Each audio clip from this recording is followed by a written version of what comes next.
All the glory, all the praise goes to the Most High Yahweh, Yahweh, the seven archangels and the 400 million sign angels. Barakatah, hallelujah. King Wallace, aka Yah Vessel, on this 60th episode of the Yah Vessel podcast show. We're gonna continue in the book of Jasher, chapter 12. We're gonna do the rest of it. We start from verse 1 to verse 40.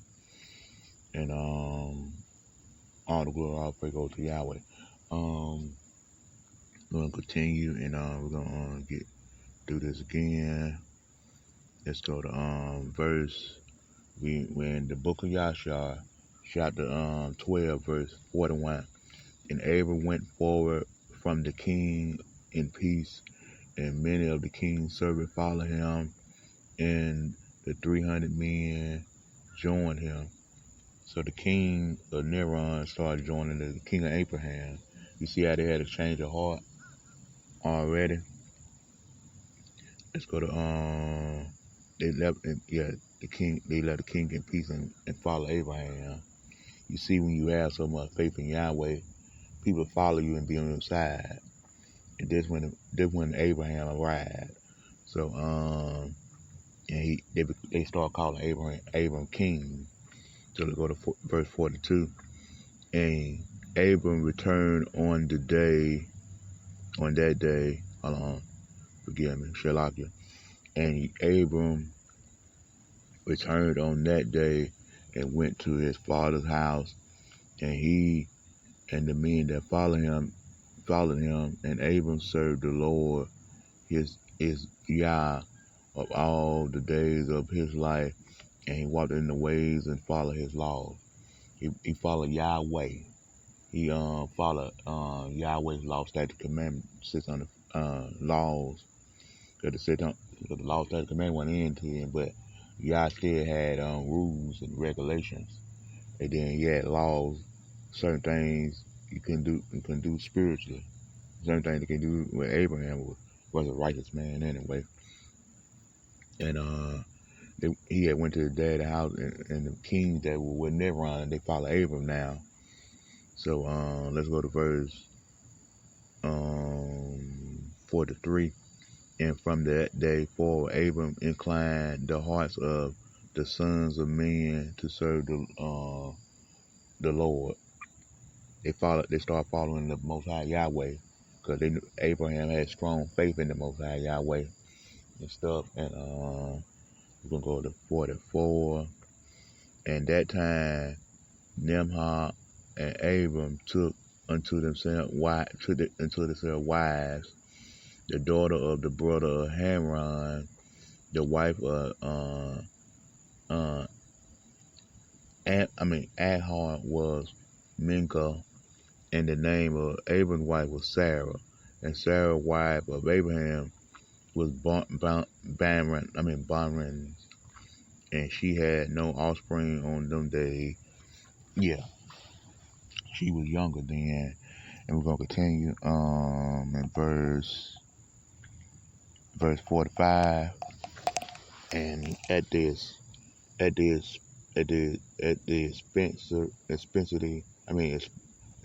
expiring of 2 years from Abraham going out of the fire, that is in the 52nd year of his life, behold, King Neron sat in Babylon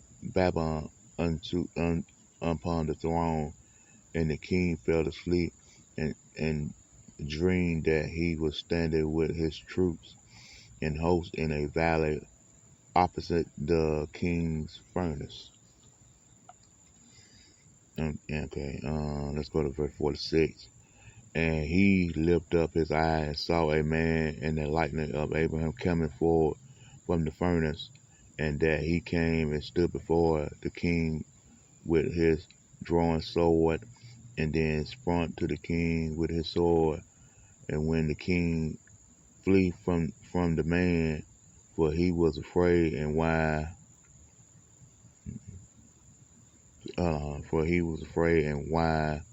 He was running, the man threw an egg upon the king's head, and the egg became a great river.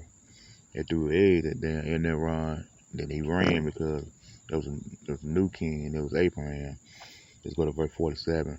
And the kings, I mean, and the king dreamed that his troops sank in that river and died. And the king took fight with 3 men who were before him, and he escaped it. So he escaped it. They were finna get in their run. They were trying to get in their run, but he escaped it. And let's go to verse 48 to continue. In the book of Jasher, chapter 12, verse 48. The book of Jasher, chapter 12, verse 48. And the king looked at these men, and they were clothed in princely dress as a garment of kings, and had the appearance and the majority of kings. So they got from dressing like a prince to a king with garments and stuff. Let's go to verse 49. And while they were running the river again, turned on the egg before the king, and there came forth from an egg of a young bird which came before the king and flew at his head and plucked out the king's eyes. Dang. Yeah, that's a spiritual bird. Tell your ass we're evil, never on. Let's go to verse 50. We're in the book of Jasher, chapter 12, verse 50. Because like we did part 1, this part 2. And this is 60 episode of the YAH'S podcast show. And the king was grieving at the sight, and he awoke out of his sleep, and his spirit was agitated, and he felt a great terror. Yeah, he was fearing for his life now, because all his princes, king and his king and stuff were worshiping him. They left him. And let's go to verse 51. And in the day the king rose from his couch in fear, and he ordered all the wise men and magicians to come before him when the king released his dream to them. And in verse 52, a wise servant of the king, which name was Akar, answered the king, saying, "There's nothing else but the evil Abraham and his seed, which sprung up against my Lord and King in the latter days." They worship this guy Akar, worship Nebron as a Lord and King. And let's go to verse 53. Yeah. And behold, the day will come with Abraham and his seed, and the children of the household will war with my king, and they will smite all the king's hosts and his troops. To my Abraham and his troops, his kings and stuff that's under Abraham. Cause we all kings and stuff. Let's go to verse 55. No, verse 54. And as to what thou heard said unto 3 men, and as to what those had said concerning 3 men which thou didn't see light unto thyself and did escape. This means that only through what escape with 3 kings from the kings of the planet who will be with thee in battle. Verse 55, and that they're trying to prepare for battle and stuff. 3 men and the kings and stuff. In verse 55, and that which those southern of the river which turned to the edge as at first, and the young bird plucked out their eyes. This means nothing else but the seed of Abraham, which will slice the king in latter days. Yeah, the bird plucked him in the eye and stuff. Cause they knew they was an evil. The bird was protecting Abraham. It's like almost like an angel, and stuff. Okay, let's go to verse 56. This was my king's dream, and this is interruption. And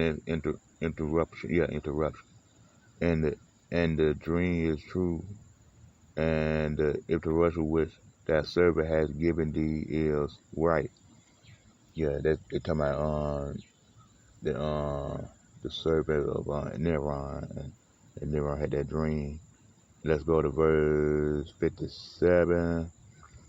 Now therefore my king surely knows that it is now 52 years since the sucker saw this a birth of Abraham. If my king will suffer Abraham to live in the planet, it will be the injury of my lord the king for all the days with that Abraham lived, and neither nor the kingdom will be established. For this was known formerly at his birth. And why will not my king slay him? That means slay means kill and stuff. And they trying to kill Abraham, but they trying to figure out how to kill him. They can't kill him. They couldn't get rid of him. Even if they tried.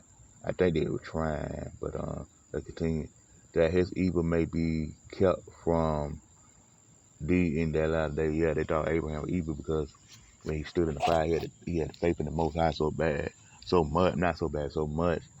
that not one inch of fire had touched him. And he had to ask him a question. They were trying to do anything to kill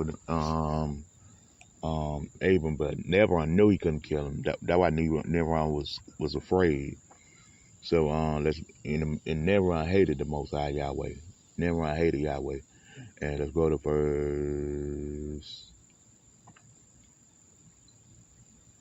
58. And Nebron hearkened to the voice of Nekar, that's his servant, and he sent some of his servants in secret to go and seize Abram and bring him before the king to suffer death. See, they try to go see what Abram brought out and try to kill him, trying to plot to kill him again. And to go 59. And Azan, Abram's servant, who the king had given him, was at the time in the pursuit of the king, and he heard what Abram had advised the king and what the king had said to cause Abram's death. Abram was on Abram's servant. But let's go to verse 16. And Azar said to Abram, hasty, rise up. Highness. Let's read that again. Verse 60 in the book of Jasher, chapter 12, verse 60.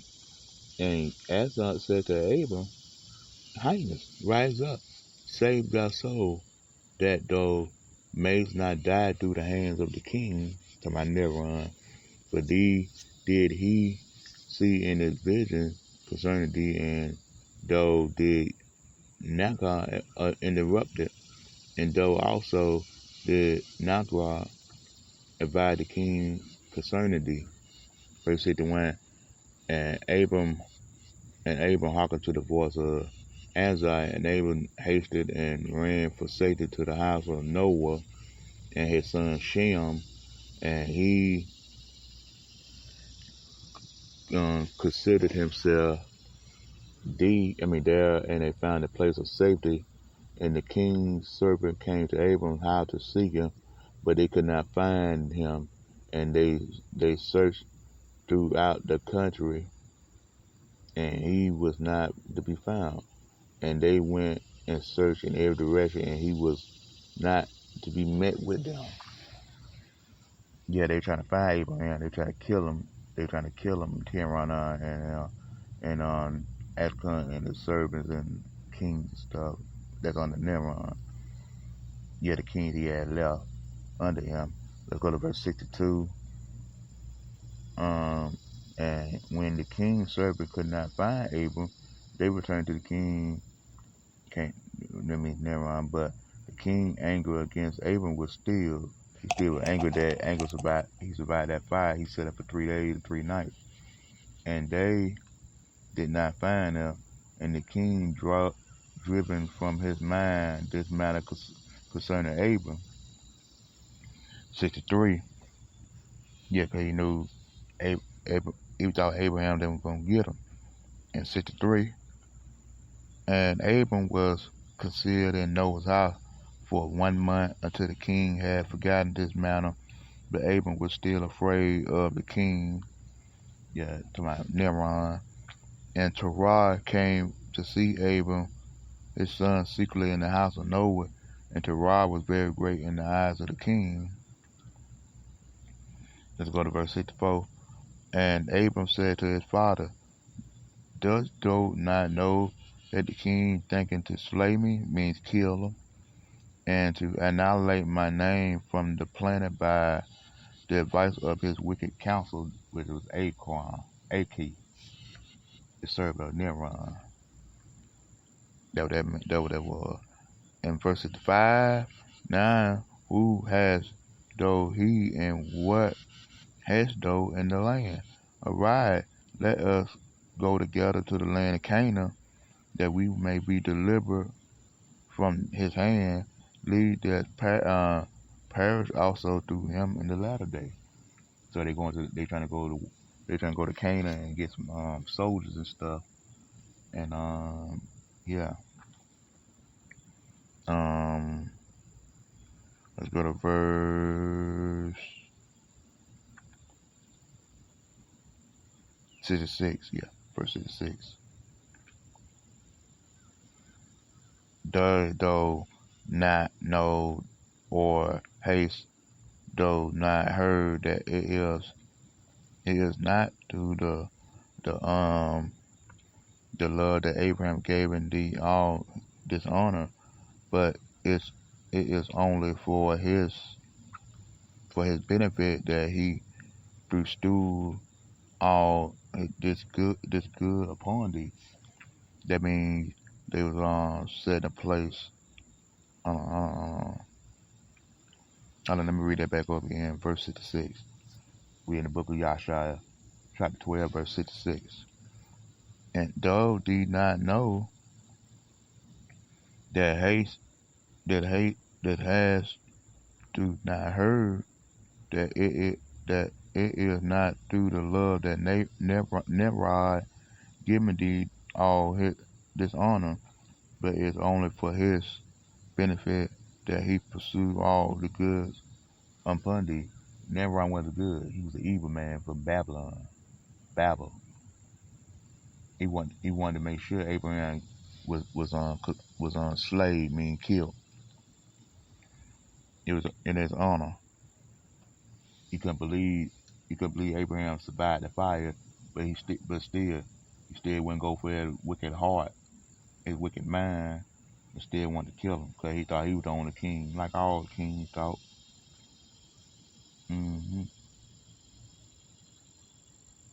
Like all the kings thought, so-called kings thought.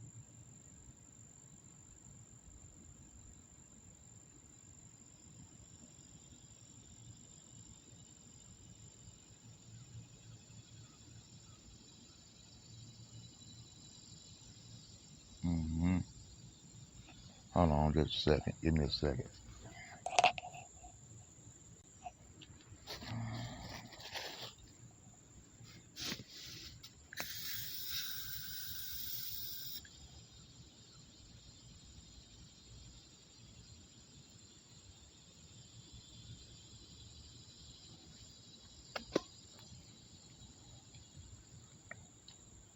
Okay, let's go to we read verse 66. Let's go to verse 67. We're in the book of Jasher, chapter 12, verse 67. And if he did do unto the greatness good, then this, surely there are only one vanities of the world, for wealth and riches cannot evade in the days of the wrath and anger. The wrath and anger of Nimrod, though they're talking about. He didn't see no good, but Abraham was good. He knew Abraham was good. And he didn't see no good because he was an evil bastard. And by the way, Nimrod was a so-called seed of Ham. He was no seed of no damn so-called Russian and so-called so-called European Caucasian. That's fiction. Now Nimrod was a seed of Ham. He the seed of Ham. He was Cush. He was Cush son father. He was Cush son. The seed of Cush son. Yeah, the seed of Cush son. And he the son of Cush. And Cush is the son of Ham. So they tell you that Nimrod was the seed of Ham, not Jasher. Let's go to verse 6 to 8. Now therefore hearken to my voice, and let us arrive and go to the land of Canaan, out of the reach of the injury from Nimrod, and serve the Lord who created thee in the planet, and was be well with thee, and cast away all the vain things which those pursue. Yeah, Abraham was praying to the Most High Yahweh that he can reach and enter Nimrod and Nimrod's servant wicked counsel and stuff. Yeah, because they were setting up to kill Nimrod. Nimrod didn't know they were setting up to kill him as well. They went there. Nimrod tried to kill Abraham. He was afraid. And Abraham, make it seem like Abraham was afraid. Abraham was afraid. He was just setting up the troops in Canaan, because Nimrod owned the land of Canaan at the time. So let's go to verse 69. We're in the not Cleveland. We're in the book of Jasher, chapter 12, verse 69. And Abraham ceased to speak when Noah and the son of Shem answered Terah, saying, True is the word which Abraham had said unto thee. They were talking to Shem and Noah. Yeah, because Shem and Noah was alive at the time as well. You see how in the book of Yahshua get in more detail. They tell you they get straight to the point. And that's what I like about the book of Yahshua and stuff. It's the best book to read out all the scriptures. And we're going last in the book of Yahshua chapter 12, verse 70. And Terah hearkened to the voice of his son Abram, and Terah did all that Abram said, for this was from the Lord, that the king should be not cause Abram's death. So Terah now started to be on Abraham's side now, because he witnessed Abraham stood in the fire and his brother died to Chris, Haran. And now Terah following Abraham. And to keep going, but we're going to stop it there. We're going to stop it there. We're going to stop it there and stuff. You see how the scriptures are so powerful? The scriptures are so powerful. You see all that Abraham went through, all the biblical men went through. And all the biblical men had multiple wives, including, Abraham had multiple wives. Every biblical man had multiple wives. They ain't had just one woman. It's not when we got to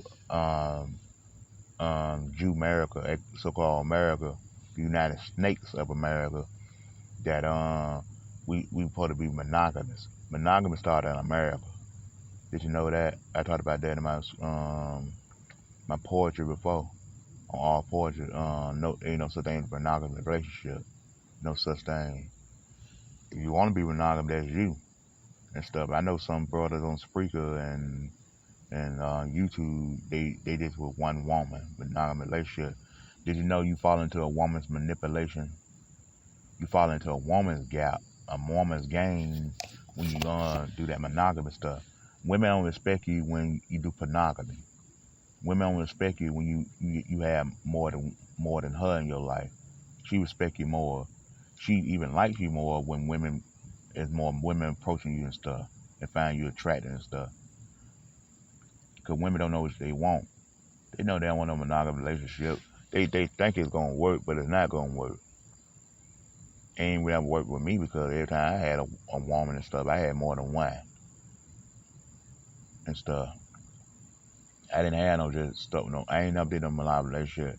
I tried it, but it didn't work. Well, which it wasn't gonna work for me anyway. It much caliber and attention I was getting from women, it wasn't gonna never work anyway. Even if I didn't want it to work, let's say if I wanted a monogamous relationship, you know it ain't gonna happen. I know it's not gonna happen. I get a monogamous relationship because I know other women gonna want to search for me too. That's why it ain't no such thing as a monogamous relationship. If you don't understand that, well, write a damn patches to Yahweh and see will he hear you. Because ain't no damn way I'm sticking with no one woman. So it's hard to damn take it all the women. Y'all use that word. Y'all use that term wrong. Taking care. What is taking care of a woman? Yeah, broke men have multiple wives or multiple girlfriends. A broke man got that. So what they making it seem like only a rich man can have multiple wives? Nah, broke man got multiple wives too. Broke man got 2 or 3 women on the side too. So I said you'd be surprised with these women when somebody don't want. I hate when older cats thinking no woman in this world want a broke man. That's not true. And to find that out, go get my book called The Tables That Turn at every bookstore available online, like Lulu.com, BarnesandNoble.com, BooksAMillion.com, eBay.com, Amazon.com, Bookshop.org, ThriftBooks.com, and all the popular books that sell and ebooks selling online. You can get it if your tip is everywhere. It's called The Table That Turn by YAH'S, yours truly, myself. And that'll answer a lot of your questions about relationship and what women really likes and stuff, and what really transpired in the past, and see who's getting the most play. It's important to get the book. It might be $54.57, but you're missing a whole lot of information if you don't buy the book. I can't give it to you for free all the time. The games will be sold, not told. So why give it to you for free when I wrote about this, a lot of stuff? Hold on. Yeah. What's up with? Hey, man, how you doing? All right. And Roman Reigns born again. I figured he did. Oh boy, trying to catch his money in the bank. Didn't work. Right, damn. Shit, that didn't work. Uh-huh. Brought left the F5 there on the damn floor. F.I. old boy on the floor? Yeah. Theory or Roman Reigns? Theory. Uh-huh. F5 motherfucking ass on the floor. Uh-huh. And damn. Uh-huh. Yeah, it's really gonna happen then. Mm-hmm. Triple bet match. Drew McIntyre. Brought it up Roman Reigns, I think. I got a triple bet match. No.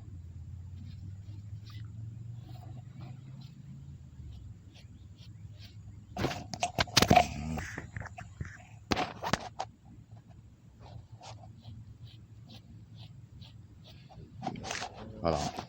Hey, hold on. I'm on the phone right quick. I'm on the phone. Yeah, I'm on the phone. Yeah. Give him about 10 minutes. About 5-10 minutes. Yeah. I'm on the phone with a customer. Yeah,